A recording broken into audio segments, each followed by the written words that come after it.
Hi everyone, George here. I just wanted to sit down real quick and talk to you about a New Zealand film that often gets overlooked. Internationally, of course. Today we're talking about the 2014 New Zealand horror comedy, Housebound. This film is directed by Gerard Johnstone, who you may know as the director of Megan and Megan 2.0. The film stars Morgana O'Reilly, Rema Te Wiata, Glenn Paul Waru, Ross Harper, Cameron Rhodes, Ryan Lamp, and Mick Ines. With that out of the way, let me tell you what this film is about.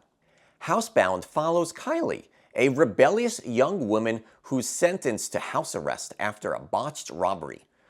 Under house arrest, she's stuck living with her mom, Miriam, who's convinced that their house is haunted.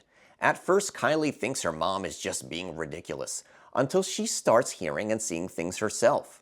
What begins as a classic haunted house setup takes some very clever and unexpected turns that flips the genre on its head.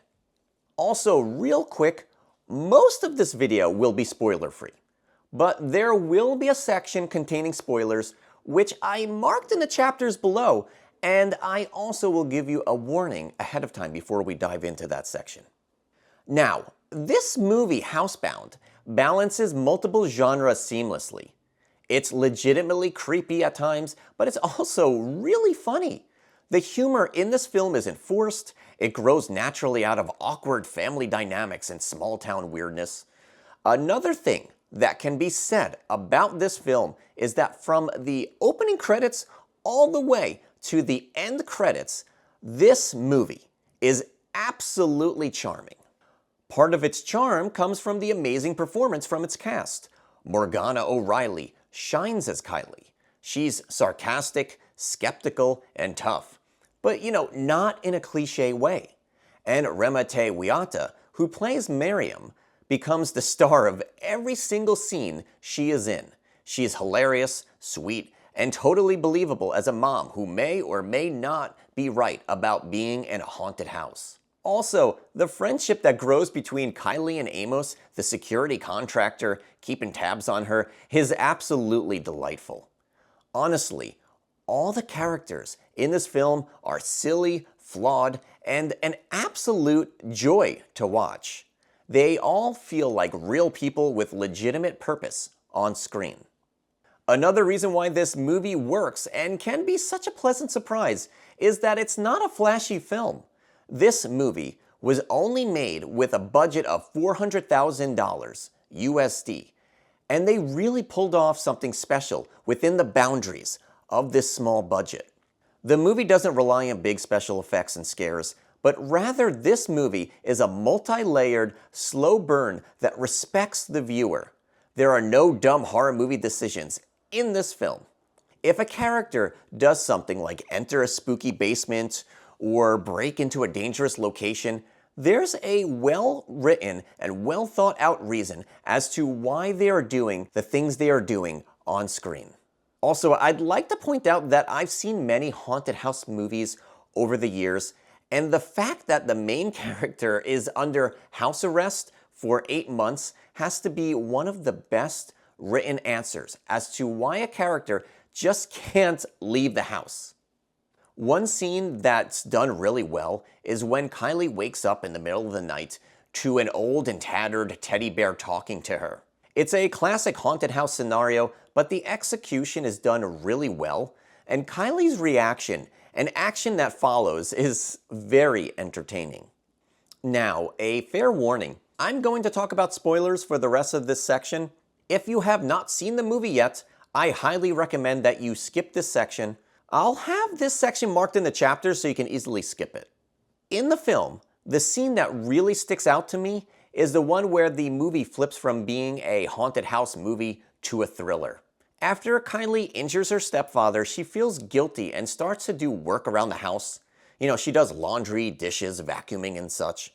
When this scene ends, she tries to put the vacuum back in the closet, and she has difficulty fitting it back in.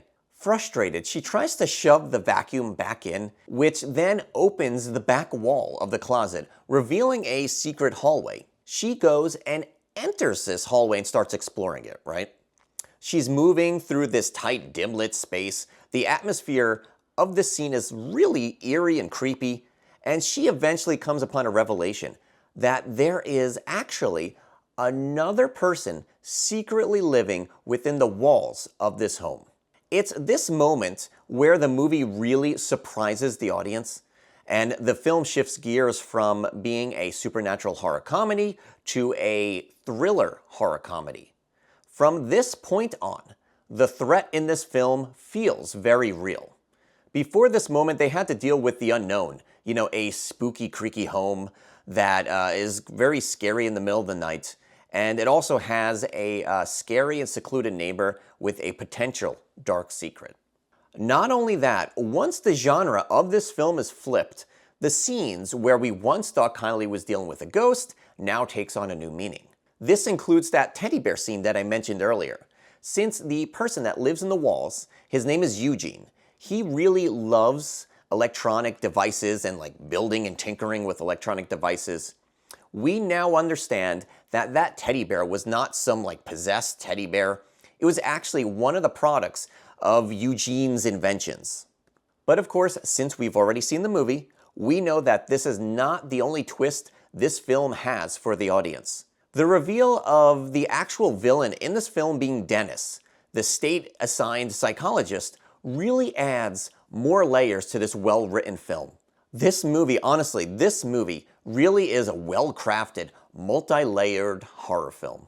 As I mentioned earlier, this film seamlessly juggles multiple genres at once. It moves from comedy to supernatural horror and ultimately to a thriller in a very fluid and organic way. Also, I'd like to note that the lighthearted humor never stops and continues to the very end of this film. Well, that's the movie Housebound. Honestly, Housebound is a smart, scary, and a surprisingly heartwarming film. It's proof that horror comedy, when done right, can both creep you out and make you laugh out loud. In my opinion, this film is the perfect stormy night movie. It's spooky, it's cozy, and it's hysterical. So if you haven't seen this movie, I'd say go right now and, watch the film. And if you have already seen the movie, I'd say go still and watch it again. Bye.